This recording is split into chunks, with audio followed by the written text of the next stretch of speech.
Welcome to Hypnosis Health Info. I'm Roger Moore, and welcome back to Forks, Washington, home of twilight. It's another beautiful rainy day here in Forks. But you know, folks, last night I had the great opportunity of working with the Biggest Loser program at Charlotte Woodrick's Health First Fitness program, and it's just an exciting group of women that are committed to taking weight off and most importantly, keeping it off. And one of the things we talked about last night was the challenges of taking weight off and the fact that it's abnormal in our culture, in our country, to be at a healthy weight. 65% of the U.S. population is overweight. And I've said here over and over repeatedly that I think that's criminal and it is certainly preventable and we can change that. And we really, folks, have no choice other than to change it because it's bankrupting us. And so the other day I was doing some reading online and came across a post on WebMD Health News dated May 8th of 2012 that talks about the U.S. obesity crisis and that we're at a point where we must take action. And for me that was exciting to see others calling for action to be taken. And it says, new weight loss plan for U.S. obesity crisis. Plan would cut fast food ad sales, promote activity, and healthy foods. Obesity in America is a crisis and threatens national security, and urgent action is needed, says the Institute of Medicine, or IOM. The IOM's plan totally changed the way Americans approach exercise and nutrition. How? By asking every single American to become involved. When you have a national epidemic of this size, it is the hands of every individual to make this happen. And again, folks, we can't afford to continue letting this go on. When people understand the consequences of not taking action, they will understand. This will require bold actions from all sections of society. The IOM Report issues a blunt, strong challenge that the obesity threat is imminent and enduring to our children and to our nation. It holds everyone accountable. Part of this threat is economic. The estimated cost of obesity is $190 billion a year in the U.S.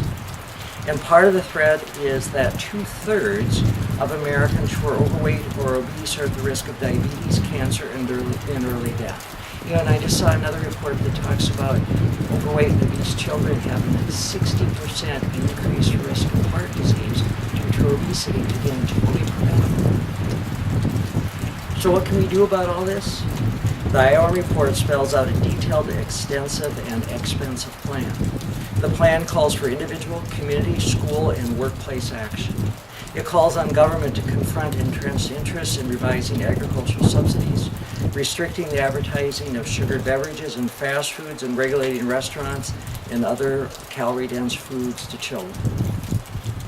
These things all must be done and done now if we're going to roll back this problem.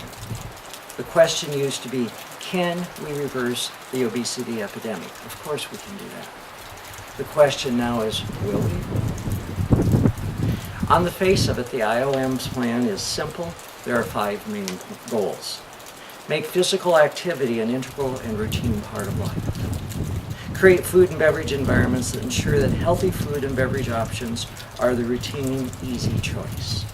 Transform messages about physical activity and nutrition. Expand the roles of healthcare providers, insurers, and employers. Make schools a national focal point. We've reached the tipping point. You see the federal budget deficit, and the biggest part of the problem is healthcare costs. We can't sustain that. We have enough good ideas now about what the right things are to do, and we need to do them all, not just focus on one thing. Yeah, I keep saying that we absolutely must reform healthcare, that healthcare reform can no longer wait. We've got to do it now. But healthcare reform begins with each of us taking personal responsibility for our own healthcare and the healthcare of our families, and seeing that we are being physical active, that we're eating healthy foods, that we stop buying junk foods and fast foods and filling our cupboards with with things like corn chips and potato chips and Pop-Tarts, and we stopped filling our freezers with Ben & Jerry's and Haagen-Dazs, and we stopped going to McDonald's and doing all those things. It's time for each of us to take personal responsibility and change what we're eating and increase our physical activity. We simply cannot afford to continue doing this. We're killing ourselves individually. We're bankrupting the country. So my urge to you is that you take a look in your cupboard and refrigerator, you start voting with your wallet, and stop buying those foods that make you fat and make your family fat. That you write your governor, your representatives, both local as well as national, that you write to your president and your representatives and senators, you write to everybody. And you start protesting, you start telling them it's time for change and demand that we make these changes now, that we stop subsidizing agricultural products like corn and other foods that the dairy products and the beef council, and we start subsidizing vegetable growers, fruit growers, that we start subsidizing perhaps whole grain if I don't know if we're already doing that or not, but my point is that we focus on the healthy foods and that we make these changes in our country and we do them now. So take bold action. Stand up for yourself. Stand up for your family. Stand up for the United States. I'm Roger Moore, and this is Hypnosis Health Info.